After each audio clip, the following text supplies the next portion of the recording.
BMC चुनावों पर राज ठाकरे ने कहा कि मौका अहम है और अगर मराठी वोटर सतर्क नहीं रहे तो यह उनके लिए आखिरी निर्णायक चुनाव साबित हो सकता है।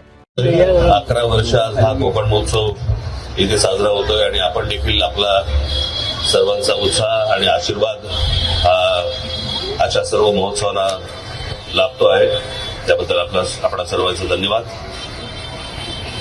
मला फक्त आपल्याला एवढीच गोष्ट आता सांगायची आहे, रात्र वैरायची आहे, गाफील राहू नका,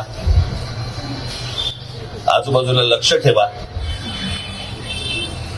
ज्या प्रकारचं आता राजकारण सुरू आहे आणि मुंबईवरती ज्या प्रकारचा डोळा आहे, ज्या प्रकारचं राजकारण आता ज्या प्रकारे हे मतदार याद्या आणि याच्यातलं जे सुरू आहे याच्यावरती लक्ष ठेवावं।